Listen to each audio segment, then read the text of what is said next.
여러분, 우리가 살아가면서 종종 도대체 왜 이런 일이 일어났을까라는 그렇게 우리가 묻게 되는 그러한 순간들을 만나게 됩니다. 우리가 살아가면서 상식을 벗어난 그러한 결정들, 또 이해할 수 없는 명령들, 또 억울한 처사들의 이러한 일들이 반복될 때 사람들의 마음은 혼란에 빠지고 또 삶의 자리는 어지럽게 흔들립니다. 그럴 때 우리는 또 현실의 그러한 상황 속에서 한숨을 내쉬면서 때로는 또 하나님께 이렇게 묻기도 합니다. 하나님, 왜 가만히 계십니까? 라고 묻습니다. 이러한 현실의 감정은 오늘 우리가 마주한 에스더 3장에서도 그대로 담겨 있습니다. 이 고대 페르시아 왕궁 그 안에서 벌어진 한 남자의 그 분노와 또 그 사람의 조작으로 인해서 한 민족의 생사를 좌우하는 이 사악한 조서로 바뀌게 되는 것을 우리는 보게 됩니다. 하만은 이 모르드게의 작은 행동 하나의 분노를 느끼게 되었고 그 분노로 인하여서 유다인을 몰살하려는 그 계획을 세웁니다. 왕에게는 한 민족이라고 얼버무리고 자신이 큰 돈을 바치겠다라고 그렇게 거래를 합니다. 그리고 왕은 아무런 생각이 없이 왕 자신의 인장 반지를 건네주게 됩니다. 그리하여서 유대인의 멸절의 날이 이제 정해지게 되었습니다. 그렇게 제비를 뽑아 선택된 날은 12월 13일 조서가 온 이제 제국에 전달이 되어집니다. 그리고 왕과 하만은 술잔을 기울입니다. 한편 오늘 본문 마지막 절은 충격적인 말을 덧붙입니다. 마지막 부분인 에스더 3장 15절 하반절에 보면 왕은 하만과 함께 앉아 마시되 수산성은 어지럽더라 라고 기록하고 있습니다. 왕은 술잔을 기울이면서 웃고 있지만 백성들은 그 가운데서 울고 있었습니다. 이것은 단순한 정치적 혼란이 아닙니다. 백성들의 불안, 그리고 리더십의 부재, 그리고 하나님이 침묵하시는 듯한 절망의 현장입니다. 그럴 때 우리는 이렇게 묻게 됩니다. 하나님은 어디에 계신가요? 왜 이러한 일들이 그냥 이루어지도록 내버려 두십니까? 정말 하나님의 섭리는 있는 것일까요? 라고 우리는 생각하게 됩니다. 그러나 오늘 이 말씀은 우리에게 조용히 말씀해 주고 있습니다. 하나님의 섭리는 우리의 인간의 계략보다 크다라는 것입니다. 하나님은 지금도 우리의 삶 가운데서 일하고 계십니다.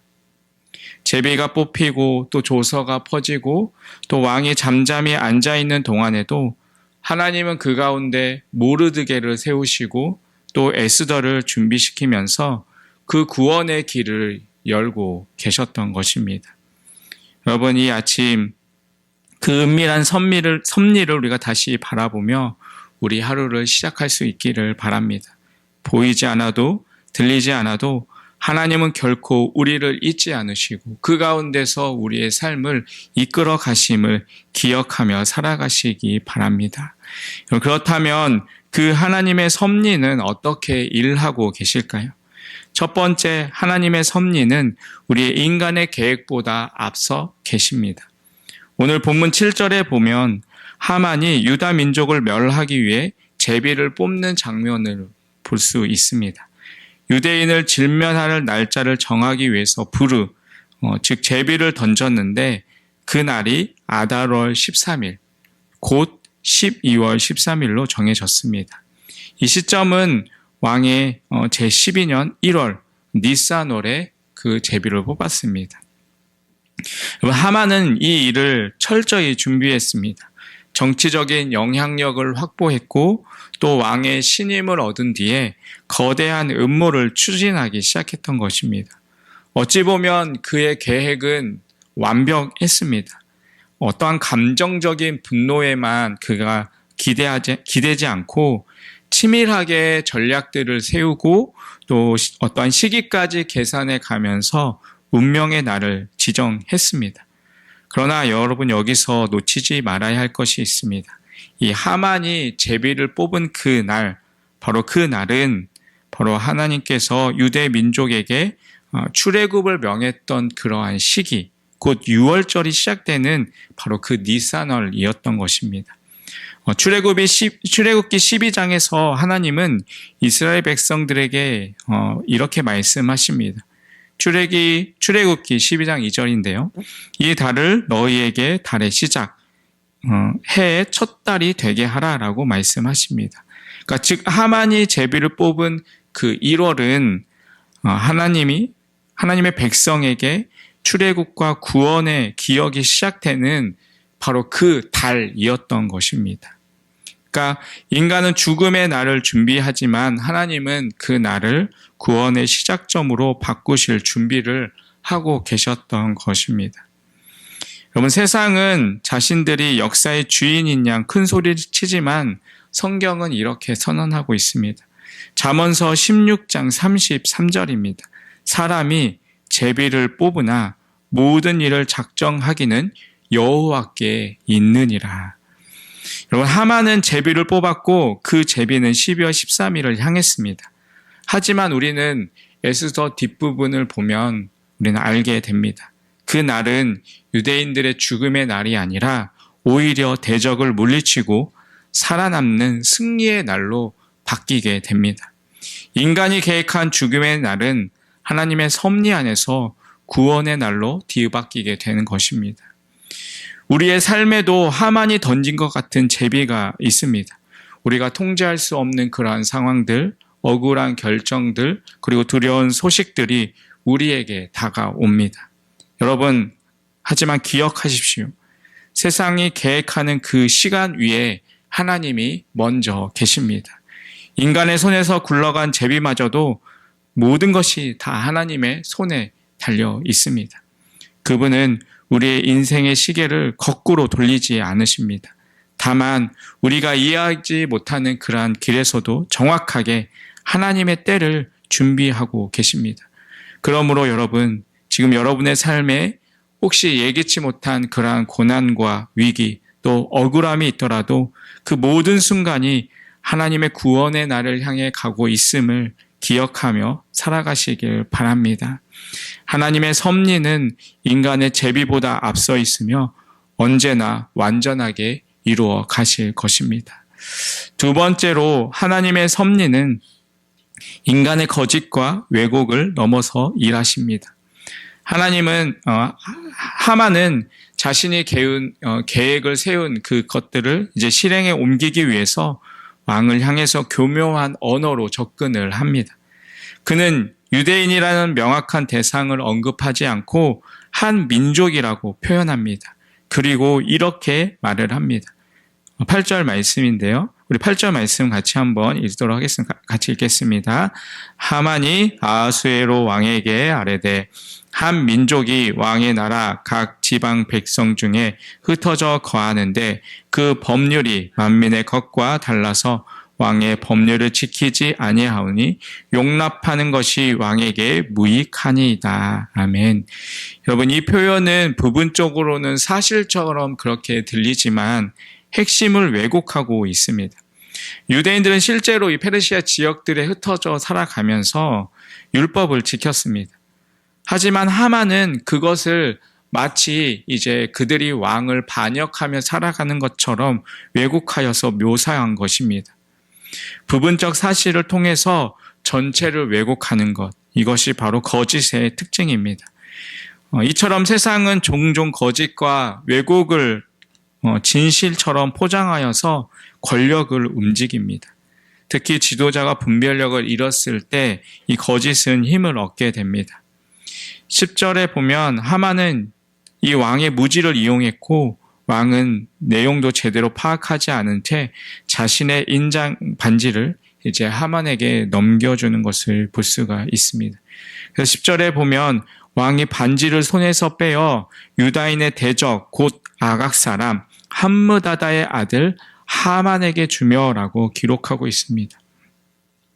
그 순간 단순한 그 거짓은 제국 전체를 움직이는 조서가 되었고 또 수많은 생명을 위협하는 권력이 되어 버립니다. 여러분, 거짓이 제도화될 때 그것은 더 이상 말의 문제가 아니라 사람을 죽이고 짓누르는 그런 폭력이 됩니다.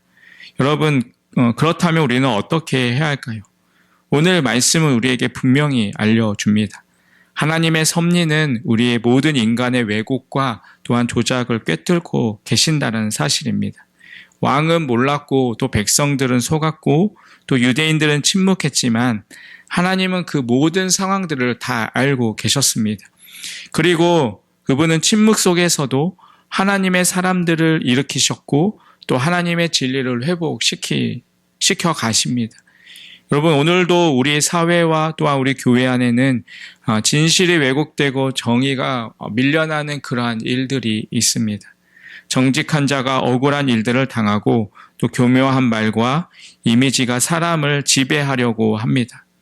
그러나 그럴 때일수록 우리는 하나님의 섭리와 또한 진리를 붙들어야 합니다. 여러분, 진리는 결코 사라지지 않습니다. 하나님의 진리는 이 왜곡을 뚫고 결국 드러나게 됩니다. 그리고 하나님의 백성은 그 진리를 신뢰하며 살아갑니다. 그러므로 지금 당장은 거짓이 이기는 듯한 듯 보여도 여러분 낙심하지 마십시오. 여러분, 세상의 말보다 하나님의 말씀을 더욱더 신뢰하며 살아가시기 바랍니다. 여러분, 그 섭리는 우리 인간의 왜곡을 넘어서 반드시 정의를 이루어 가십니다. 여러분, 그 사실을 기억하며 그 무엇보다 하나님의 말씀과 그 하나님의 진리를 붙들고 살아가는 그러한 우리의 삶이 되시기를 간절히 바라겠습니다. 마지막으로 하나님의 섭리는 이 침묵 속에서도 구원을 이루어 가십니다. 에스더 3장을 끝까지 읽다 보면 이상한 점을 발견하게 됩니다. 이 모든 충격적인 그러한 상황, 또 이 악인의 계략과 또 어이없는 이 왕의 결정, 또한 백성들의 혼란이 있는데도 하나님은 아무 말씀하지 않으십니다. 여러분, 그 어디에도 여호와께서 말씀하셨다라는 그런 표현이 없고 또 선지자도 등장하지 않습니다. 하나님의 음성도 또 하나님의 기적도 하나님의 반응도 없습니다. 오히려 하만은 왕과 함께 앉아서 잔치를 베풀고 또 도성 수산은 어지럽고 또 불안과 침묵에 빠져 있습니다. 그래서 15절에 보면 왕은 하만과 함께 앉아 마시되 수산성은 어지럽더라 라고 기록하고 있습니다. 왕은 만족하고 있고 또 하만은 승리한 것처럼 보입니다. 백성들은 혼란스럽고 유대인들은 침묵하고 있습니다. 여러분, 우리는 이러한 상황 속에서 하나님은 어디 계신가요? 도대체 무엇을 하고 계신가요? 라고 우리는 생각하게 됩니다. 하지만 이것이 바로 에스더의 신비고 또 섭리의 본질입니다. 하나님은 보이지 않는 그 무대 뒤편에서 일하고 계십니다. 하만이 제비를 던지던 바로 그날 하나님은 이미 에스더를 왕비의 자리에 앉히셨습니다. 또 모르드게는 왕궁 문 앞에 머물며 기다림의 사명을 감당하고 있었습니다. 그들은 아무것도 하지 않는 것처럼 보이지만 하나님은 하나씩 그들을 움직이시며 구원의 판을 짜고 계셨습니다. 여러분, 우리는 신앙생활을 하면서 종종 이럴 때를 만납니다. 기도는 하지만 응답이 없고 또 말씀을 읽지만 마음에 와닿지는 않고 하나님은 침묵하시는 것 같고 상황은 점점 나빠집니다. 마치 이 수상성과 같은 혼란 속에 내가 있는 듯한 그러한 시간, 그때 우리는 두려워하고 낙심하고 흔들립니다. 그러나 오늘 우리 말씀은 우리에게 이렇게 말해 주십니다. 하나님의 침묵은 결코 부재가 아닙니다. 하나님의 침묵은 준비의 시간이고 또 성숙의 시간이고 반전의 서곡입니다. 에스더서 전체는 우리에게 그것을 보여주고 있습니다. 하나님은 이름 없이 또 모습 없이 그러나 확실하게 일을 하는 분이십니다. 그분의 섭리는 불꽃처럼 드러나기보다는 은밀히 그러나 정확히 흐릅니다. 그래서 우리가 믿음으로 그 흐름을 신뢰할 때 비로소 하나님은 역사하십니다. 여러분, 당장은 하나님이 침묵하시는 것처럼 여러분 느껴지십니까? 여러분, 기도해도 응답이 없고 또 아무 일도 일어나지 않는 것 같습니까? 여러분, 그렇다면 오히려 그 시간이야말로 하나님의 손이 가장 깊이 일하고 계신 시간임을 믿으시기 바랍니다. 하나님은 에스더를 준비시켰고 또 모르드게를 세우셨고 유다 백성들에게 기도의 불을 붙이셨습니다. 그리고 정확한 때에 구원을 이루셨습니다. 오늘도 하나님은 침묵 속에서 일을 하고 계십니다. 그분의 섭리는 지금도 여러분의 삶을 향해서 흐르고 있습니다. 여러분, 그러므로 끝까지 낙심하지 마십시오. 하나님은 보이지 않아도 일하는 분이십니다. 그 섭리를 믿는 사람은 어둠 속에서도 빛을 기다릴 수 있습니다. 여러분, 에스더 3장의 마지막 장면은 마치 밤하늘에 구름을 짙게 들이우는 것 같아 보입니다.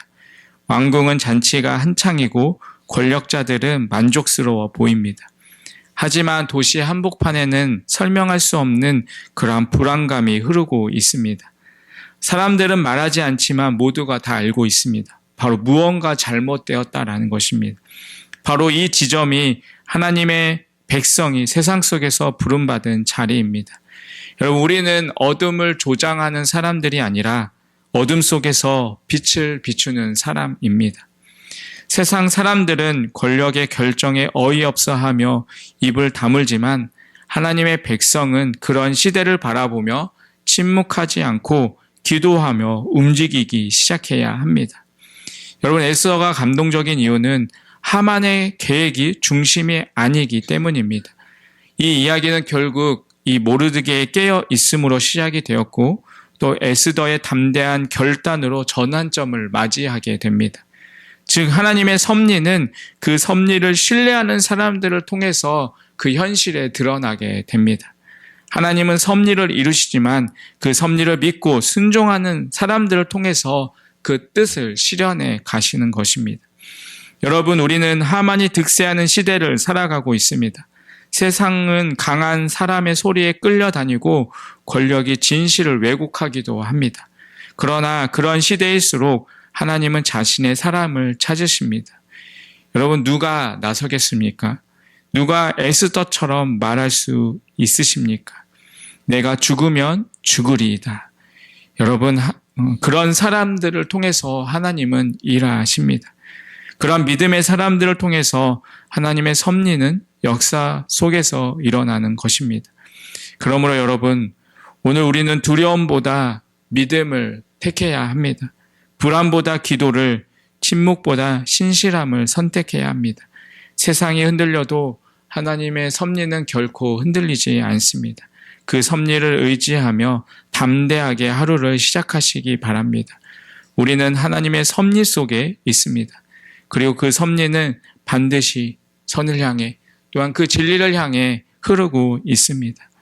여러분, 그 하나님의 섭리를 신뢰하며 여러분 침묵 속에서도 믿음으로 걸어가는 그러한 여러분의 삶 속에서 하나님의 은혜가 충만히 임하시기를 주님의 이름으로 간절히 축원드리겠습니다. 기도하겠습니다. 하나님 아버지, 세상이 혼란하고 어두울 때에도 하나님의 섭리는 결코 멈추지 않음을 믿습니다. 하만의 제비보다 앞서 계신 주님의 계획을 신뢰하며 오늘도 믿음으로 걷게 하여 주옵소서. 거짓과 왜곡이 난무하는 이 세상 속에서도 진리를 붙들고 담대히 살아가게 하여 주시옵소서. 하나님이 침묵하시는 것 같아도 여전히 일하고 계심을 잊지 않게 하시고 우리의 삶 속에서 구원의 반전이 일어나게 하여 주시옵소서. 예수님의 이름으로 기도드립니다. 아멘.